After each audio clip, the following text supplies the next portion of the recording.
Hi. Hi, how are you, Harvey? Good. How are you?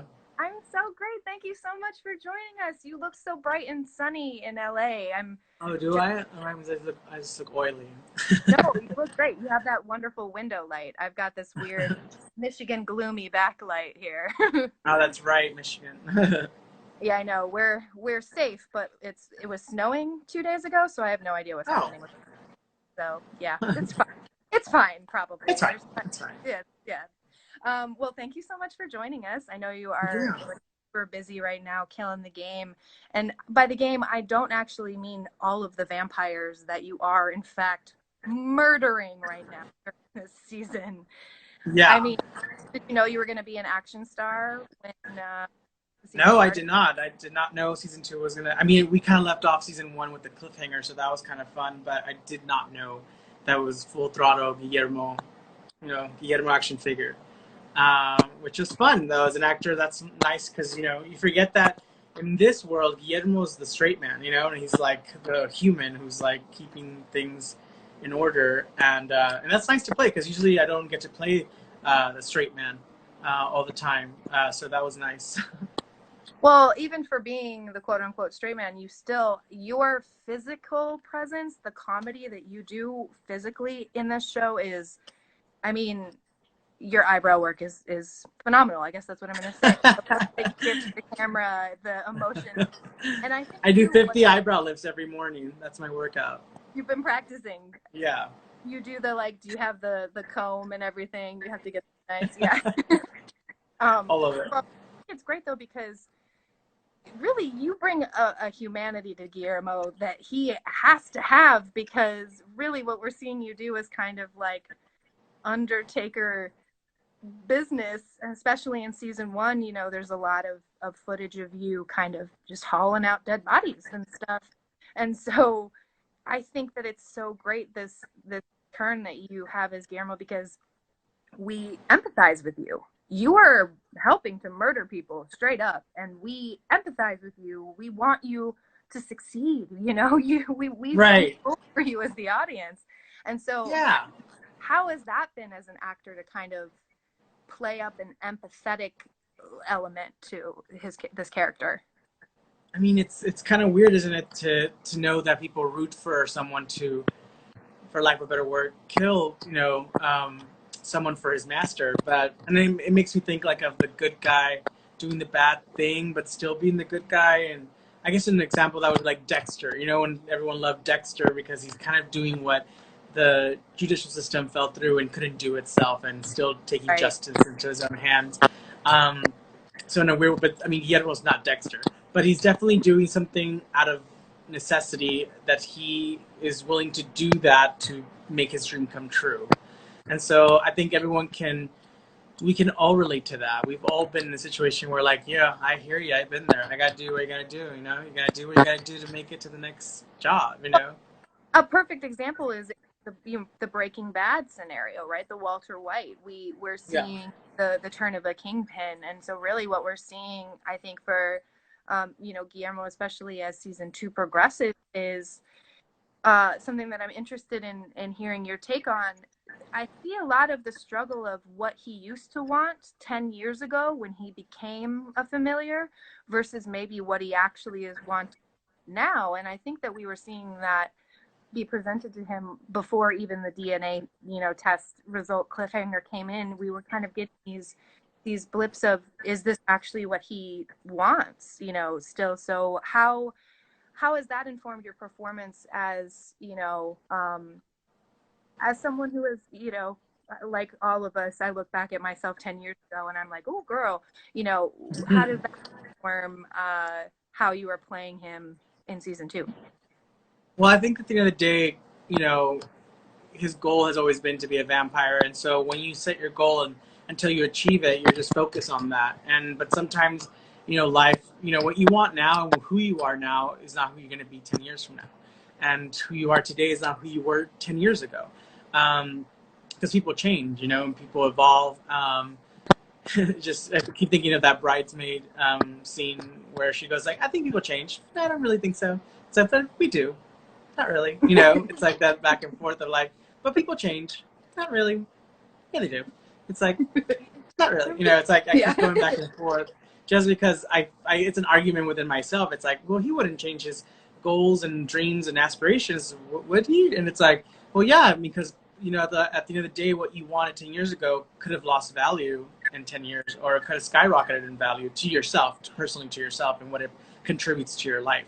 And maybe what he wanted 10 years ago no longer serves him and gives him purpose, because now he's discovered another layer into his personal life where, wow, you have this incredible natural killer instinct in you, that's in your blood, and he's just at a crossroads and fighting with that. So sometimes just because you're naturally good at something doesn't mean that that's necessarily has always been your dream. I know people who are magnificent dancers, but they have no desire for it. They're like, I was like, I don't really want to do it. And it's like, oh, then don't do it. You shouldn't do anything unless you love it. That's like my goal. My whole motto is like, do it if you love it. And if you don't, then don't waste time. Like that's really what it should be. That was one of my favorite lines when you find out about your Van Helsing blood and you mention, well, just because someone's had a great baker in their family doesn't mean that I would be a great baker. I mean, I am a fantastic baker. So it was a great moment of like, okay, maybe there's something. Yeah, it's like not believing who are you convincing, the audience or yourself? Yeah. Well, so I also think there's an element to what we're seeing with your character's growth right now, especially with the group of vampire hunters, is that you're, in these circles, you're incredibly well respected. You are seen as a natural and somebody who they are taking the lead from pretty much right off the bat. And that's such a different relationship than the one he has with Nandor. And so one of the questions from our Screen Clubbers, Catherine, she was interested. So she thinks that Nandor and Guillermo are sort of the Pam and Jim of what we do in the shadows, but more so the relationship you guys have of the will they, won't they, in terms of him actually turning you into a vampire, right? And so what is your hope for Guillermo in the future? Do you hope that he actually gets what he wants to become a vampire, or is it better to play the chase?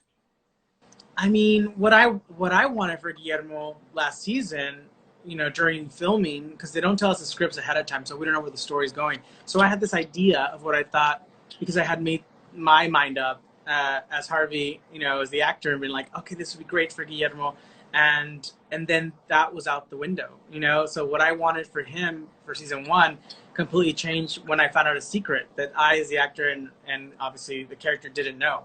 And so once that happened, you introduce a new ingredient into the formula, it makes, everything a little bit spicier, and a little more seasoned. And it's like, oh, that's tangy. Like that's something new. I did not know I wanted that flavor, but I like it, And so I feel what I want for him now. He seems to be searching just always for, I think, to be happy. I think he just wants to be happy, and I think he thinks that by becoming a vampire, he will be happy, because things would change. I feel like the backstory I give Guillermo is that maybe he wasn't really, obviously that popular in high school and school. He was weird. He spent a lot of time by himself reading books and reading, and watching vampire movies, and that was his escape. And so what he wants to make is make his escape a reality. And he wants to escape into that imagination and into that imaginary world, or in that real world, because now he's found that it's a possibility. So he's committed his life for 11 years to his master in hopes of getting what he's always wanted, is this world, this fantasy, and he's not getting it. Yeah, so that's what really breaks my heart, is that I think deep down inside, Guillermo just wants to be happy. Well, and that's such a universal thing. And before you hopped on, with Screen Club, a lot of what we talk about is actually like the technical elements of filmmaking and story structure and things like that. And one of the things that we thought was really interesting about this storyline was that, there is an ability that the genre of comedy has, which is that you can palate a lot heavier topics digesting them through the lens of comedy, right? So this idea of belonging, is pretty central theme through the show. We see it in Nandor feeling like he doesn't have a country when he realizes, that his country isn't around anymore, and he's trying to take his citizenship test, you know, which still has one of my favorite lines of the series, which is, "I will join forces with your dark country," or something like that. "I will tie my allegiance to your dark forces," something like that. It was a delight. But I think that sense of belonging is something that's really explored a lot through the show, but we don't realize how much of it we're processing and maybe is like hitting us on a subconscious level until maybe the next day after we've, you know, sat with the episode for a while, and then you realize that, Process oh, it. wow, like there is so much more depth to the show, and especially with mockumentary style. I think maybe the expectation a lot of times is that it's just only going to be light and superficial. Just light and funny, yeah. Yeah, and so I think it's great that the writers have done an amazing job of, you know, the only human in the show is Guillermo. Everyone else is a vampire. And we forget, you know, that we're making a comedy, that's for sure. But also I love those moments that they write into with like Nandor and Guillermo and those really like human-driven emotions, you know, where we all can relate to. We've all been there. We've all been in a relationship where it's coming undone. We've all been in a, you know, in a workplace where you're overlooked for a promotion. right. We've all been there. We've all been in that scenario. So we really kind of relate to Guillermo in that way. And he's such like an underdog, but he's all of us. We're all Guillermos, you know? So if you cheer and rooting for Guillermo and a vote for Guillermo is a vote for yourself. Even when you're murdering people, it's like, even when you justify exactly. Those things. So we have another question from one of our Screen Clubbers. All right. Callie from Colorado. She is actually a librarian, so doing the Lord's work, really. And she has a question about, so the cast, a lot of the cast are white passing, right? But it's been very important for the creators, especially to kind of hit on some of the actors' real heritage and incorporate it into their characters, right? So we see Nadia, we know that actress is actually, she has Cypriot heritage, right? We're also seeing Kaivan's Persian heritage is coming to the fore. Is there going to be a future storyline with Guillermo and his Mexican and Latinx heritage coming to the forefront as... Absolutely. Oh, wonderful. That's awesome. Yeah, absolutely. We will be tapping into, you know, we've discovered a little bit of his past. We know through his DNA testing that, you know, we know that he's Latinx, and we don't know much about his backstory and family and whatnot, but we will be talking about it in the future for sure, which I'm really excited about, just because it's always nice to see where people come from, you know, and it's nice to see where Guillermo, where we all know he lives under the staircase, and he's been a familiar for 11 years. It's kind of a secret world, you know, that we don't know anything about this character, and because we don't know about sometimes our coworkers or something, we don't know what their backstory is. And if you would have dug in a little deeper, you would have found out that maybe Van Helsing was related to this guy, and you probably wouldn't have employed him, you know. I love that, and I also love the element that's sort of like under the staircase, everything is kind of like still swept under the rug. But I just have to ask, is it canon that your family is Mexican piñata farmers? Because I do know that is what Nandor said Guillermo's heritage is. That's something that I remember when we were shooting that. I think it was Taika was in the room, and he just, I think, yelled it out. It was Taika or Jermaine? It was one of the two. And they were just like, "No, yell out piñata farmer." And I was just like, we just throw in like ad lib, like just like random. We tried different things.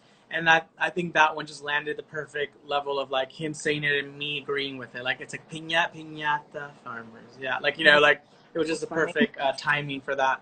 But it's funny that we play on that, you know, and like the idea that sometimes Nandor, because he's not, you know, educated culturally, like, you know, he would make that assumption. And I think that's kind of very telling on like society. Sometimes people make assumptions, and because they're not educated, you know. And so the joke, it's a funny joke, but to me it was more important to be like, that's kind of a perfect example of like where people make assumptions, and it's just like, you know, but the audience knows by looking at my face how wrong he is, you know, and just how wrong that answer is. But it's just like going along with it because it's just like, you are not educated, but we will get there.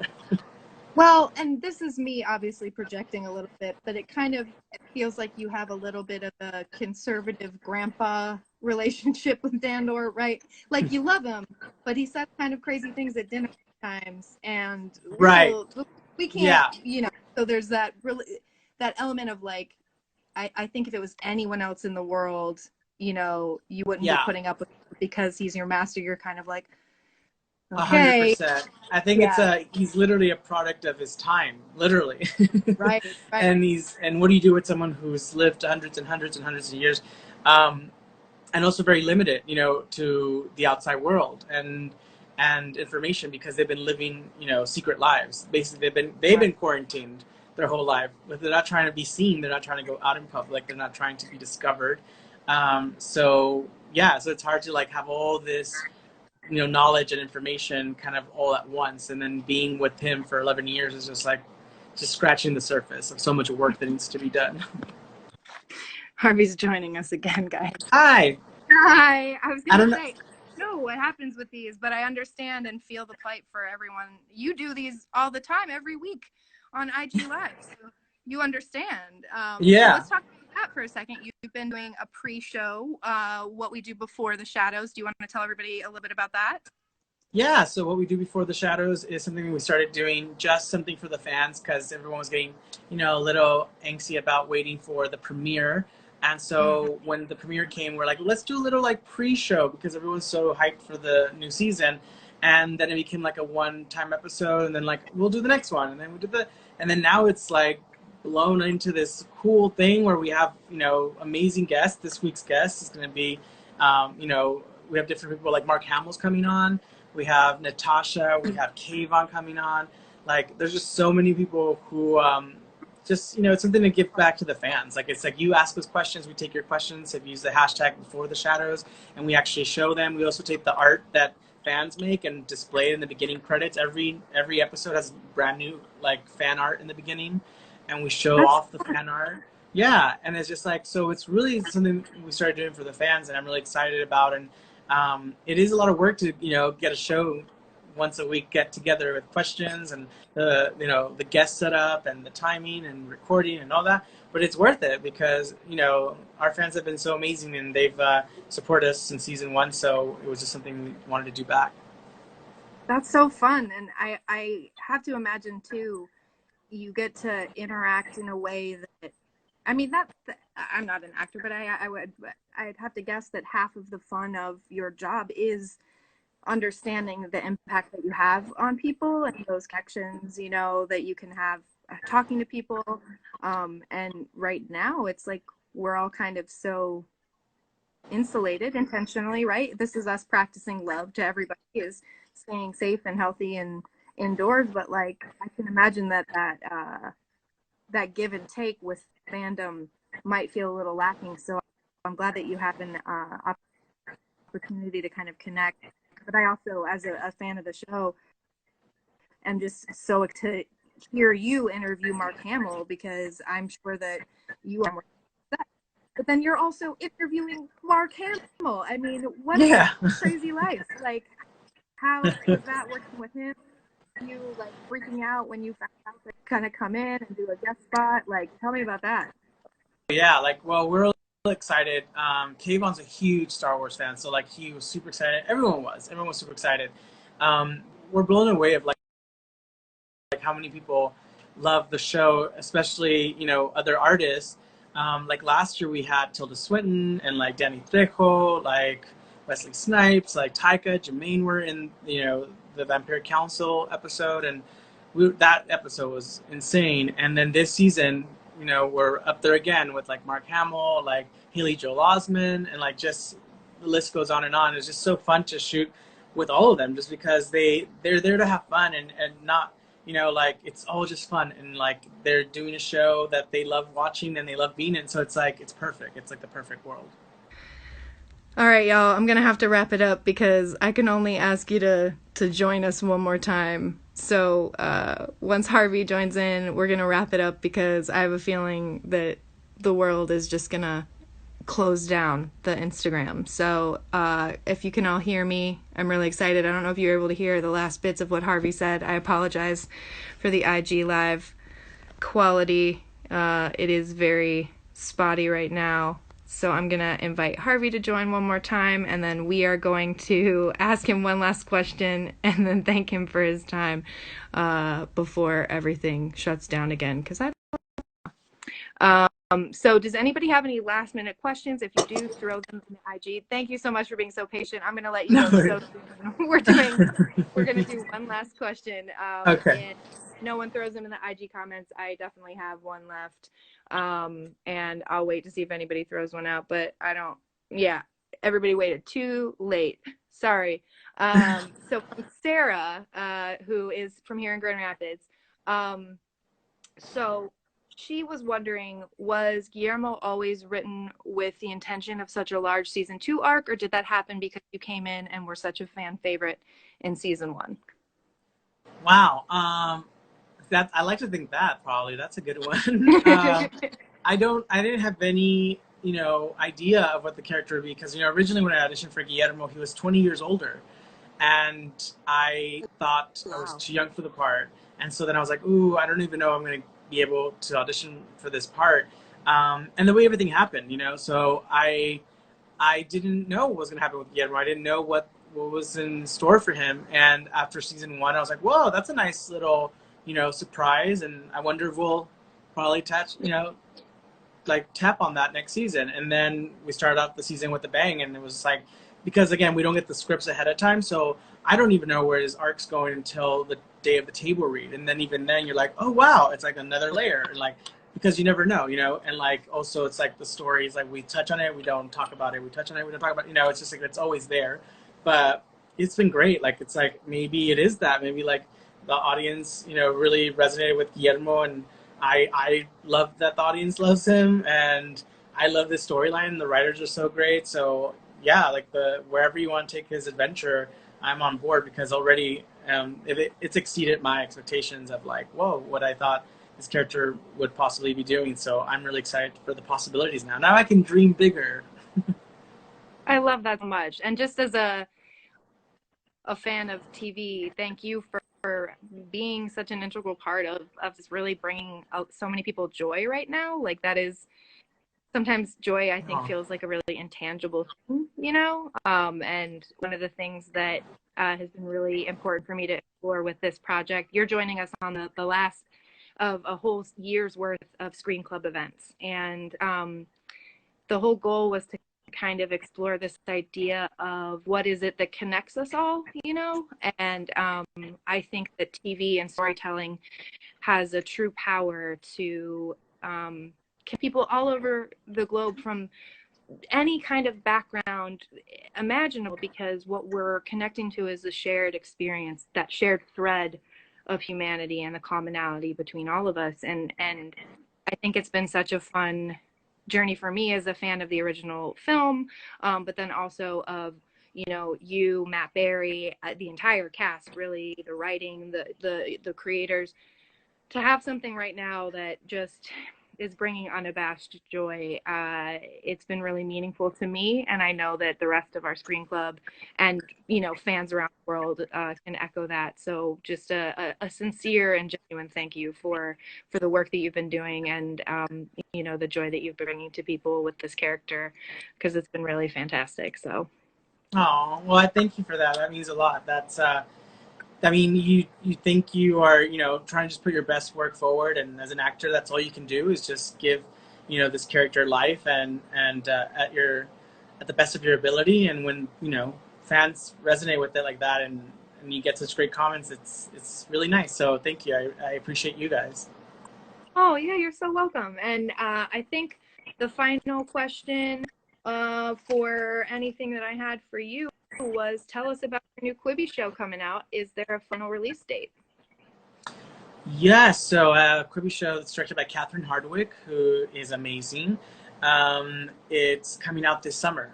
That's the last I heard. So Quibi has a new show. Doper, right? Don't Look Deeper, Don't yeah. Look Deeper. So yeah, Wonderful. which is Well, nice. I was gonna say another Vampire Connect with Catherine Hardwick. I know. I know, right? But I actually worked with her on Eye Candy a couple years ago for MTV, so that's how we met, and we became friends. And she called me up and said, "I want you to do this character." She always calls me when she has interesting characters, that's for sure. And this character in this Quibi show is very different. I love that. I can't wait to see it. I'm definitely going to download it because I have to watch that new Reno 911 as well. Oh yeah, we just had Wendy on. We had Wendy on the show last week. I saw that. She's a super fan. That's Yeah. so great. That's so wonderful. Well, thank you so much for being